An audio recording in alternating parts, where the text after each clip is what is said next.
शेताच्या मधोमध टॉवेल खाली एका चिमुकल्याचा मृतदेह आहे, ज्याचा जीव जाताना त्याच्या आईबापाला डोळ्यानं पाहावं लागले, पण कुणीही काहीही करू शकलं नाही. महेश आखाडे असं या 10 वर्षाच्या चिमुरड्याचं नाव. आईबाप नांदगावच्या बोलठाण खेडा भागात मोलमजुरी करतात. शेतात कापूस वेचण्याचं काम ते करत होते. महेश तिथंच खेळत होता. पण एक नजर महेशचा पाठलाग करत होती आणि गचपणात दबा धरून बसली होती. हा चिमुरडा खेळण्यात मग्न होता, पण त्याला काही माहिती होतं की काहीच वेळात होत्याचं नव्हतं होणार आहे. महेश जसा थोडा जवळ आला तसा दबा धरून बसलेल्या काळानं झडप घातली. बिबट्या. उसात लपलेल्या बिबट्यानं थेट या चिमुरड्याच्या कोवळ्या मानेवर धारदार सुळे रोवले. महेश किंचाळला.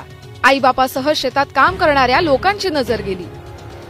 सगळे एकदमानं धावले, ओरडले, किंचाळले, पण तो फास बसला होता. महेशच्या कोवळ्या शरीरानं होता तितका प्रतिकार केला, पण बिबट्यानं काही दयामाया केली नाही. मानेला धरून त्याला उचललं आणि थेट जंगलाकडे धावला. मायबापासह सगळे धावले.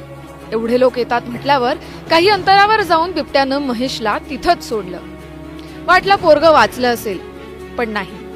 महेशनं या जगाचा निरोप घेतला होता. बिबट्याच्या हल्ल्यात मायबापानं या चिमुरड्याला गमावलं. या हल्ल्यामुळे अनेक प्रश्न पडतात. पहिला प्रश्न, आधी कुत्र्यांना शिकार बनवणारा बिबट्या बंगालच्या वाघांप्रमाणे माणसांना शिकार समजायला लागलाय का? तर याचं उत्तर अजून तरी नाही असंच आहे. कारण बिबट्यासाठी भटकी कुत्री ही रोडवर मिळणाऱ्या वडापाव सारखी आहेत. अगदी सहज मिळतात आणि शिकारीची फार झंझट करावी लागत नाही. पण तिथंच माणूस असेल तर बिबट्या त्यांना घाबरतो आणि मग हल्ला करतो. पण पहिल्या प्रयत्नात बिबट्या पळून जाण्याचाच प्रयत्न करतो. मग महेश सारख्या चिमुरड्यांवर बिबटे हल्ले का करतात? याचं उत्तर आहे गैरसमज. बऱ्याचदा लहान मुलं ही जमिनीवर बसून खेळत असतात आणि लांबून पाहताना बिबट्याला ती एखाद्या प्राण्याप्रमाणे भासतात. त्यांच्यासाठी 4 पायावर चालणारा प्राणी हा शिकार, आणि याच समजुतीतून बिबटे लहान मुलांना शिकार समजून बसतात आणि असे हल्ले होतात. मानवी वस्तीत बिबट्यांचा वावर का वाढलाय? गेल्या काही काळात मानवी वस्तीत बिबट्यांचा वावर झपाट्यानं वाढतोय. त्याचं एक कारण म्हणजे आपण अगदी जंगलात शिरून शेती करायला सुरुवात केलीय. त्यामुळे जंगलं कमी होत आहेत. परिणामी बिबट्यांना ना राहण्यासाठी जागा आहे, ना बिबट्याला लागणारं शिकार तिथं मिळतं. हरणं, सशांसारखे प्राणीही कमी झालेत आणि त्यामुळेच बिबटे शहराकडे येतात, जिथं भटकी कुत्री सहज मिळणारं अन्न असतं. बिबट्यांची संख्या अचानक कशी वाढतेय? एकीकडे वाघ, सिंह यांची जगातली संख्या कमी होतीये, त्यांचं संवर्धन करण्याची मोहीम राबवली जाते. पण दुसरीकडे बिबट्यांची संख्या झपाट्यानं वाढतेय आणि त्यातून होणारे हल्ले देखील वाढतायत. याला काय कारण असेल? बिबट्या मांजर कुळातला हा प्राणी.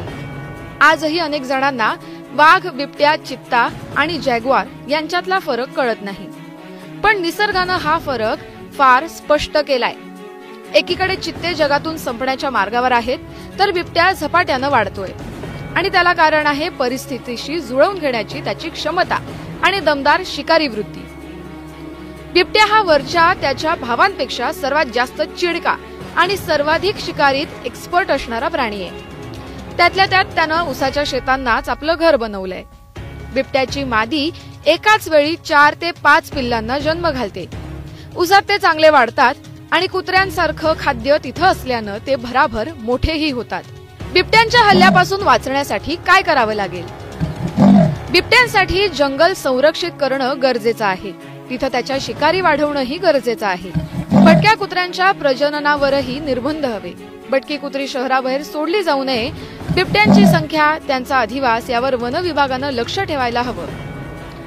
रात्री शेतात जाताना समूहानं जाणं जास्त योग्य. बिबट्याच्या हल्ल्यापासून सावध राहायला हवं. बिबट्याची माहिती मिळताच वन विभागाला कळवून त्यांचा योग्य बंदोबस्त व्हायला हवा.